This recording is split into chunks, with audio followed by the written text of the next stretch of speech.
요한복음 12장 34절로 43절까지가 되겠습니다. 먼저 34절에 보시면 이에로 시작하죠.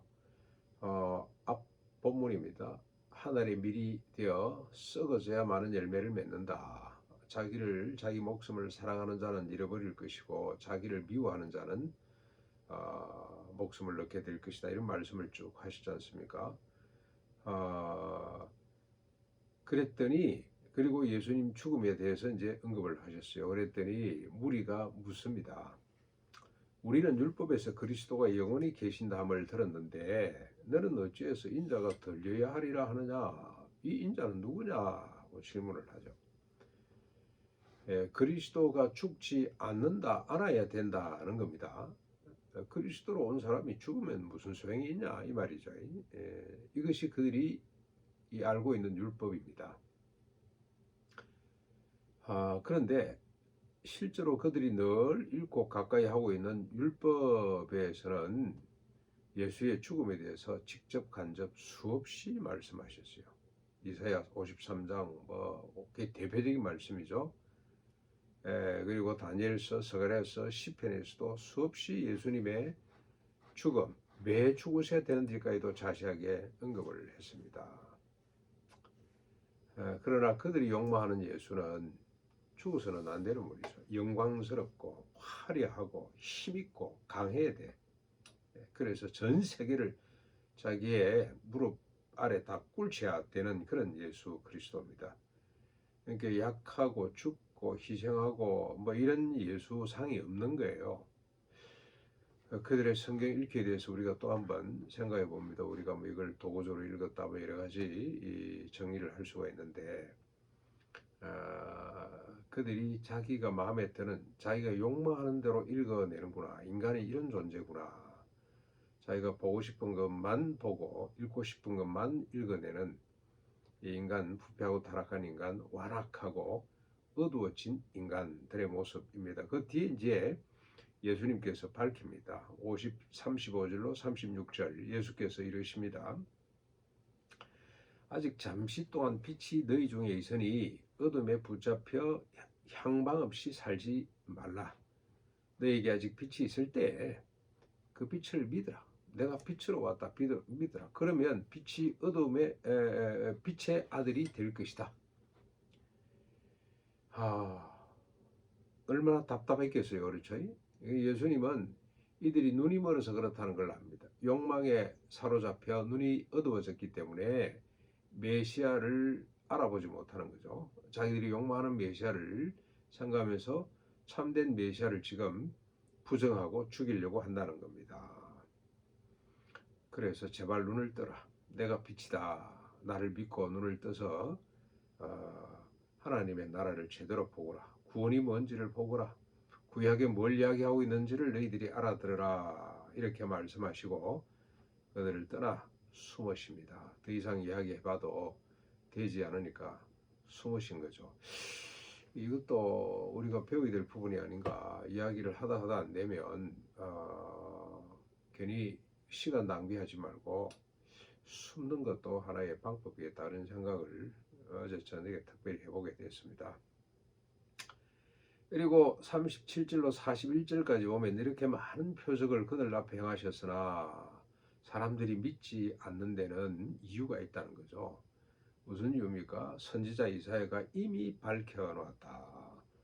뭐라고 밝혔냐면 주여 우리에게 들은 말을 누가 믿으며 주의 팔이 누구에게 나타나겠습니까? 그들의 눈이 멀게 하시고 문을 멀게 하시고 그들의 마음을 완악하게 하셨으니 이는 그들이 눈으로 보고 마음으로 깨닫고 돌이켜 내게 고침을 받지 못하게 하려 합니다 하고 예언을 했다는 겁니다. 그 예언이 그대로 지금 성취되고 있다.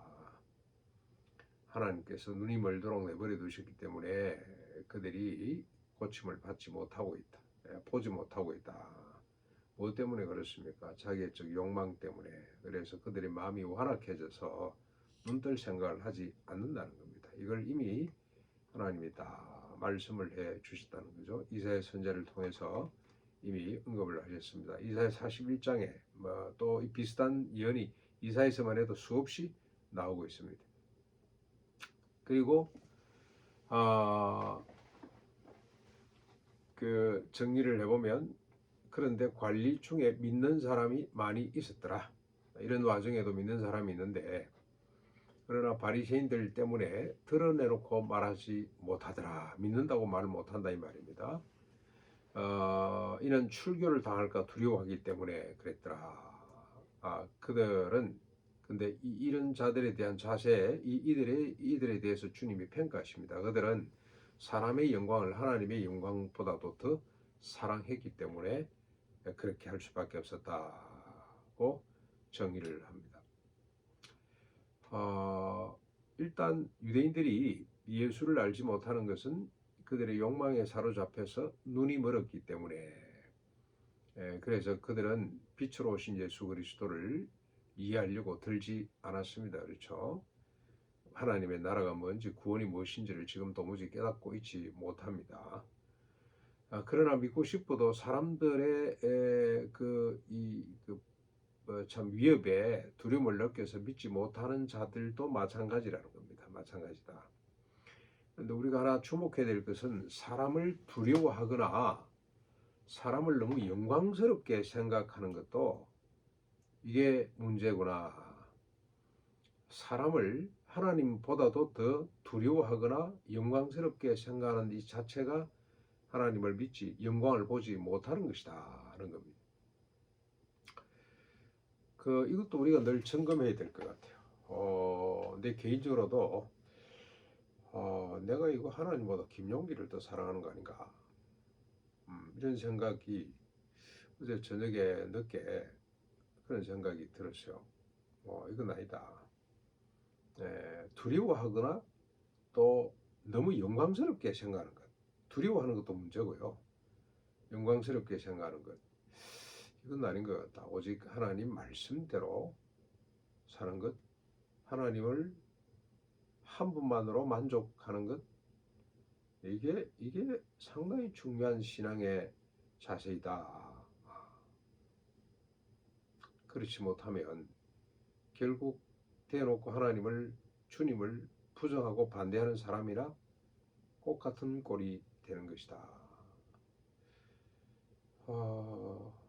근데 실제로 사람을 영광스럽게 생각하기보다도 자기 자신을 영광스럽게 생각하는 이 원수가, 더 큰 원수가 우리 속에 내면에 있겠다, 그런 생각도 해보게 됩니다. 아무튼 하나님보다도 자신이 됐건 타자가 됐건 두려워하거나 영광스럽게 생각하지 말자.